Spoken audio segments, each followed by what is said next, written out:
Mayong adlaw katawhan sa Dios sa Archdiocese sa Osamis, sa ngalan sa tong talahuron nga Arsobispo, si Archbishop Martin Sarmiento Khumuwadidi, ug sa kahugpungan sa tibuok kaparian dinhi sa lokal nga simbahan sa Osamis. Kini nausab si Reverend Father Eman Pudyutan ang maghatod kaninyo sa atong mga pagpamalandong bahin sa Ebanghelyo karong adlaw. Ngaigsoong kada ni Kristo adlaw karon nga Biyernes, March 14 sa tuig 2025. Usbo nako adlaw karon nga Biyernes, ika-14 nga adlaw niining bulan sa Marso, tuig 2025. Ug ana na kita sa unang semana diha sa Kwaresma. Ug niining adlaw nga Biyernes ako gayud nga pagtimbaya no sa tanan nga naminaw nato karon nga nag-tune in sila nga nagbiyahe, especially ang nagbiyahe nga nagamit silang sakyanan o nya nag-tune in sila sa tuang AM 657 o sa tong FM 100.7 no kaninong tanan mayong adlaw ug mayong pagbiyahe ninyo. Ako usab nga pagtimbaya sa tanan nato nga mga government nga nagtrabaho diya sa gobyerno, labi na sa tuang mga gipanguluhan no sa ato ang mga government officials dinhi sa dakbayan sa Osamis. Ang ato ang pinalangga nga mayor si Honorable Attorney Indy S. Waminal Jr. sa ato usab duha kang mga congressmen no sa duha ka distrito dinhi sa probinsya sa Misamis Occidental. Sa 1st District si Honorable Jason Almonte o sa 2nd District si Honorable Sancho Ando Waminal ug sa ato ang pinalangga usab nga governor no dinhi sa probinsya sa Misamis Occidental si Honorable Attorney Henry Waminal Sr. ug usab sa iyang Vice Governor si Honorable Weng Gutierrez. Uban usab sa mga board members, sa mga konsehales ug sa mga kapitanis sa tibok probinsya sa Misamis Occidental. Ngaigso nining adlaw nga Biyernes usab ako usab nga belated nga birthday greetings ngadto sa atong sa akong igsoon nga ampari no. Igsoon nga ampari din sa lokal nga simbahan sa Osamis si Reverend Father Edgardo Sumalpong Ponce. Kagahapong adlaw nga Huwebes nagasaulog siya sa iyang birthday. Busa kang Reverend Father Edgardo Sumalpong Ponce, belated happy birthday kanimo. Hinaut-unta nga panlanginan kas Ginoo, hatagan sa maayong panglawas unya kana pong kadasig no, kadasig sa pagpangalagad. Si Father Ponce siya ang kasamtangan nga kura paroko no diha sa Our Lady of Mount Carmel Parish diha sa lungsod sa Balyangaw. Ngaigsoon ning adlaw nga Biyernes usab, ako usab nga pagtimbaya og greetings no ngadto kang Reverend Father Edgardo Kanama. Tungod kay karong adlaw nagasaulog siya sa ika-25 nga tuig sa kasumaran no sa iyang ordinasyon ngadto sa pagkapari. Kay siya man naordinahan sa pagkapari niadtong March 14, 2000. So karong adlaw 25 years nga tuig sukad nga siya nakadawat sa sakramento sa orden sa pagkapari. Busa kang Reverend Father Edgar Kanama, Pads, happy anniversary no sa sacerdotal ordination anniversary kanimo. 25 years na nga katuig no isip nangalagad isip usa ka pari no sa Dios dinhi sa lokal nga simbahan sa Osamis. Ako gyud personally mapasalamaton sa imo apod nga gipakita nga kaayo no og sa imo ang especially pod sa companionship o sa kaning friendship no nga ato ang ginaambitan isip usab igsuon no diha sa atong sacramental brotherhood nga kita nakadawat nining maong sakramento sa orden sa pagkapari ug kita belong sa lokal nga simbahan sa Osamis. Si Father Edgar Kanama siya maong kasamtangan kura paroko diha sa Our Lady of the Holy Rosary Parish diha sa Dakbayan sa Oroqueta. Inubanan usab sa iyang parochial vicar no ang iyang kaabag nga pari si Reverend Father Andel Jan Baran ug usab ang maong diakono no si nga nadya karon si Reverend Ariel Igaw. Ug karong adlaw usab nga igsuon Biyernes March 14 no dako kayong kalipay nato no isip sa isip usa ka lokal nga simbahan sa Osamis. Tungod kay karong adlaw no, ang usa sa ato ang mga diakono, ang iyang ngalan Reverend Ariel Igaw, pagaordinahan ni Archbishop sa tuang pinalangga nga Arsobispo, Archbishop Martin Sarmiento Khumuwadidi, nga si Reverendo Ariel Igaw, pagaordinahan sa atong Arsobispo ngadto sa ang pag-ordinahan nga siya mahimo na gyud siyang pari ni Kristo. So karong adlaw madawat ni Reverend Ariel Igaw ang sakramento sa orden sa pagkapari.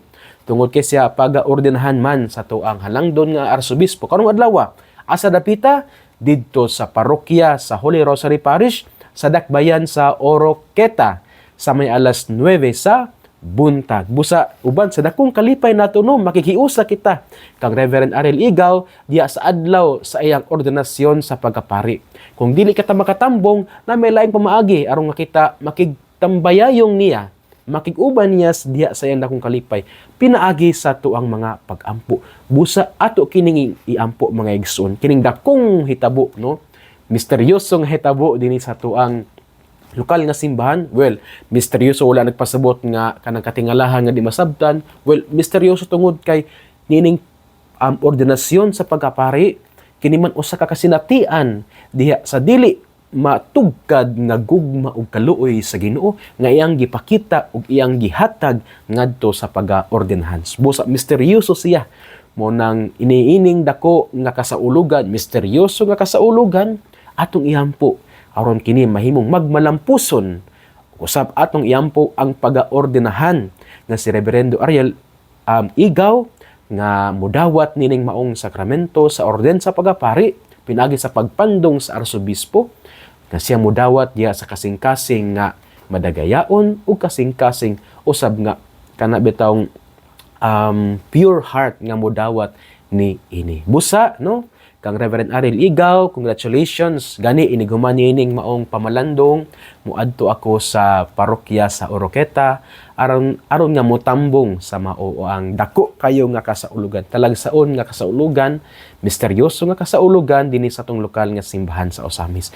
Nga karong adlaw naa na pod tay pari no nga alagad sa katawhan, pari nga moabag sa Arsobispo diya sa pagpakaylap sa misyon, especially dinhi sa ato ang lokal nga simbahan sa Osamis. Usbon nako mga igsoon karong adlaw pagaordinahan sa pagkapari si Reverendo Ariel Igaw didto sa parokya sa Holy Rosary diya sa Dakbayan sa Oroqueta. Ang oras alas 9 sa buntag. So makita-kita ta didto nya sama sa kung gingon nga kung dili kita makaadto, well makigiusa kita nining dakong kalipay pinaagi sa tong mga pag-ampo. Ngayon usab ko diya ni Kristo arita sa tong ebanghelyo karong adlaw. Ang atong ebanghelyo karong adlaw nga Biyernes, ika-14 sa Mayo 2025 atong kutloon. Sumala sa ebanghelyo ni San Mateo. Himayaon ikaw o Kristo. Busa mag-ingon ako kaninyo nga dili kamo makasulod sa gingharian sa langit kun ang inyong pagtuman sa kabubuton sa Dios sama lamang sa gihimo sa mga magtutudlo sa balaod ug sa mga Pariseo. Nasayod kamo nga ang mga tawo giingnan kaniadto, ayaw pagpatay, ang makapatay taralon sa hukmanan.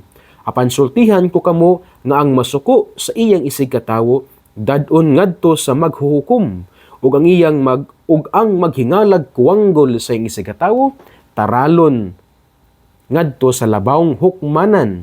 Ug bisan gani kinsa nga moingon nga buang ang iyang isig katawo, malagmit nga mahiagom sa kalayo sa impyerno.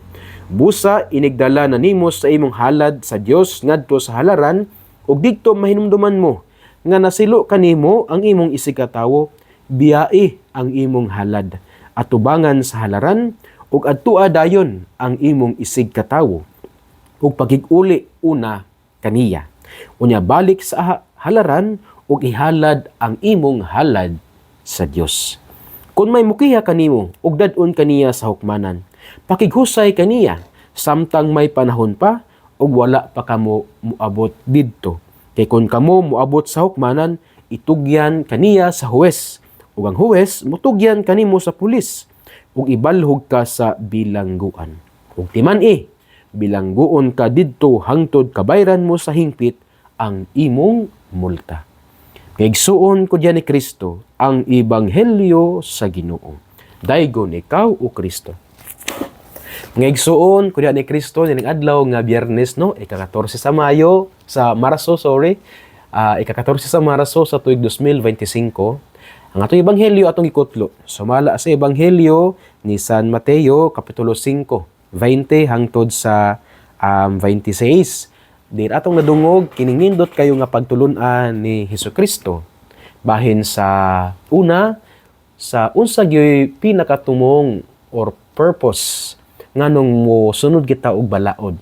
Ikaduha, unsa gyoy pinakanindot nga approach or pamaagi sa atoang paghalad ug halad sa Dios sa atong pagsimba ngadto sa Dios. Sumuni ang sa ako ang pagmalandong ang duha ka mga elementos nga gitudlo kanato sa atong ebanghelyo. Usbon ko una ang pinakatumong gyud sa kana bitawng pagsulod nato sa balaod. Ikaduha, unsa man ang right approach nato sa worship o sa pagsimba sa Dios, paghalad og mga halad sa Ginoo. Anita sa una mga igsoon ko ni Kristo. Unsa gyud ang pinakatumong nganong mosunod ta sa balaod sa Dios? Or nganong mosunod man ta sa balaod sa Dios? Unsa may purpose nganong motuman ta sa balaod sa Dios? For example, unsa man ang purpose nganong mosunod ta sa 10 Commandments, no? Unsa may purpose nganong mosimba ta?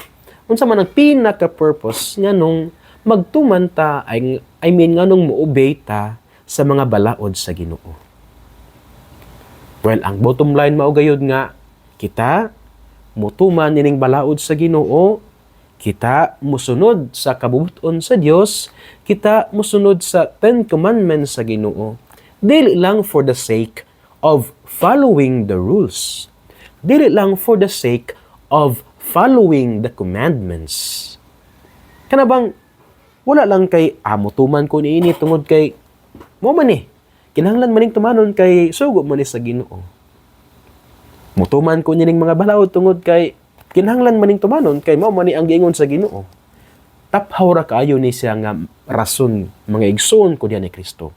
Tungod kay following the law or the purpose, the ultimate purpose of following the law of God is to transform our hearts. Usbon nako. Ang pinakatumong di ay nganong mutuman ta sa balaod sa Ginoo.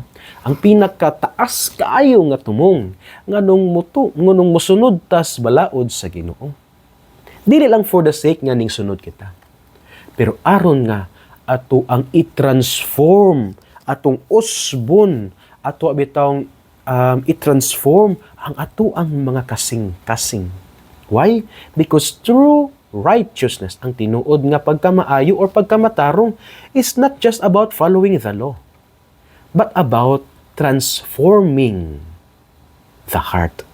So tato pa mga igsoon, taphaw ang atong pagsunod sa mga sugo sa Dios, taphaw ang atong pagsimba, taphaw ang atong pagsunod sa mga lakang ni Kristo, kung wala na porma ang atong kasing-kasing, kung wala na usob ang atong kasing-kasing. Mao binang dinhi sa ebanghelyo gihatagan ni Jesus og mga warnings or giwarningan Jesus ang iyang mga tinun-an nga dili unta sila mo awat sa unsa gibuhat sa mga Pariseo as to how to follow the law. Hanuman, unsa di ang gibuhat sa mga Pariseo? Ang mga Pariseo nagtuman man sila sa balaod, di ba? Very meticulous gani sila sa pagtuman sa balaod. Stricto kay sila sa pagtuman sa balaod. They follow the law to the letter of the law. Stricto kayo sila. Pero unsay giingon ni Jesus, iya ang giwarningan tungod kay ang gibuhat sa mga Pariseo is mere observance of the law. Legalistic nga perspective ang gibuhat sa mga Pariseo sa ilaang pagtuman sa balaod. They follow the law ngano tungod kay mao man ang balaod. Pero ang mga Pariseo, their hearts were not transformed. So mo ni mga igsoon ko ni Kristo. Mutuman tas balaod sa Ginoo, musunod tas balaod sa Ginoo, not just for the sake of following the law, but to transform our hearts. Kung ato ning hubaron diya sa layman's term, kana bang kulang gyapon no nga or taphaw kayo nga kita daghan kitag debosyon no, namaga na ang kubal sa atong tuhod, nagdebosyon tas tanan nga mga santos before ta matulog sa gabi, magampo tag debosyon nya right after nga kita mumata, magampo tas debosyon, then natay mga gisunod nga oras sa pagampo. Taphaw kayo ang atong pagbuhat niini kung ang atong kasing-kasing wala na usog. Taphaw kayo ang atong mga debosyon nga gipangbuhat, nagsunod tas balaod sa Ginoo, nagampo tas Ginoo kung kita libakira gihapon. Kulang taphaw kayo nga kita hinimbahon unya kita kusog kitang magdaot sa atong mga kauban. Taphaw kayo ang ato ang pagsunod sa balaod sa Ginoo kung naatay pagdumot sa atong mga igsuon or sa atong ginikanan. Taphaw kayo ang atong pagsunod niining mga balaod sa Ginoo kung kita maoy nahimong hinungdan nga naay kagubot sa atong komunidad. Anuman kay the ultimate purpose of following the law is to transform our hearts so that our hearts might become pure. Ngano? Because mato diya sa Beatitudes, Matthew 5, sa giingon. Gani, kini nga tong ebanghelyo karon no gikan ka sa Matthew 5 no, chapter 5 sa Gospel ni Matthew. Nya kung muatras taga-amay sa mga bersikulo, same chapter, ato mang mabasa ang mga Beatitudes. Nya unsay giingon diya sa Beatitudes? Blessed are the pure of heart, for they shall see God. So sa pagtuman nato sa balaod, matransform ang atong hearts aron kini mahimong pure hearts. Tungod kay kung ang atong kasing-kasing pure, makakita tas Ginoo. Usbon ko mga igsuon. The ultimate purpose of following the law or the ultimate purpose of the observance of the law, it is not just ning tuman kas balaod, but to transform our hearts. Well, it does not neglect also the importance of following the law. Kinahanglan nga kita mutuman sa balaod. Yes, importante nga mutuman sa balaod. Pero taphaw ang pagtuman sa balaod kung ang kasing-kasing wala na usog. So first point mga igsuon. Ang pinakatumong nga nganong kita mutuman sa balaod sa Ginoo nga mausob ang atong kasing-kasing nga kini siya mahimong pure hinlo. Kay matud pa sa Beatitudes, only those who have pure heart shall see God. Anita sa ikaduhang punto. Unsa ang right approach to worship?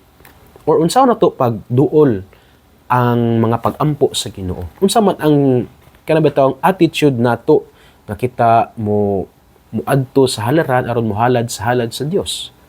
Unsa may kinahanglan natong buhaton before ta mosimba? Before ta makikinagbo sa atong Ginoo diya sa santos nga Eucharistia, before nato dawaton ang lawas ug dugo ni Kristo diya sa santos nga Eucharistia, unsa may kinahanglan natong buhaton? Mao ni siya. The right approach to worship is to approach it with a pure heart. Usbon nako mga igsuon no, konektado gyapon ni siya sa first point. The right approach to worship is with a pure heart. Ang pinakanindot nga pagduol nato sa santos nga Eucharistia, sa mga pagampo nato sa Ginoo, is that kanang natay hinlo nga kasing-kasing. Nya ang kasing-kasing mahinlo, unsa man ang usa ka kasagarahan nga makapahugaw sa atong kasing-kasing? Kini yung pagdumot. Kini yung dili ta maantigo nga mupasaylo, mao gini siya ang mga butang nga makapahugaw sa atong kasing-kasing. Kung ato ni siyang gamitan og medical nga parlance no, usa sa mga makapabara no, or ang makapabara gyud sa ugat no, sa atong kasing-kasing, sa vein sa kasing-kasing aron kini maka flow through bitaw ang kaning blood no, aron nga dili mahago ang heart sa pagpump. Kay kumparado magud ang mga veins sa atong padulong sa atong ugat, padulong sa atong kasing-kasing no, maglisod og kanang bitawng kinahanglan nga ang heart mo double effort siya, doble ang yang effort sa pagpump aron nga mo flow through ang dugo. Pero kung naay bara siya, kung wala siya bara, relax ra kayo ang heart sa pagpump og blood. Pero kung naay bara, kung naibara ang ugat, kanabitong kanabitong hago kayo ang atong kasing-kasing, no? Hago kayong kasing-kasing kay double ang yung effort sa pagpump aron nga maka-flow through ang kaning dugo tungod kay na may bara. Pero kung walay bara, relax na kayo ang kasing-kasing. So, kung ato ni siyang gamiton nga analogy diya sa atong pag-approach sa Ginoo, well, ang makapahugaw gayud sa kasing-kasing or ang makapabara gayud sa atong kasing-kasing aron nga mo flow through ang grasya pinaagi diya sa atuang pag-apil sa mga worship, mga pag-ampo santos nga misa, mao gyud kining kolesterol sa kalagot o pagdumot mga igsoon ko diyan ni Kristo. Nung kung natay kalagot at pagdumot, nya mohalad tag usa ka halaran, dili man ta maka-focus nganuman kay dili man pure ang atong kasing-kasing. Dili man pure ang atong kasing-kasing tungod kay naay mga nakabara nga mga kolesterol sa kalagot ug pagdumot.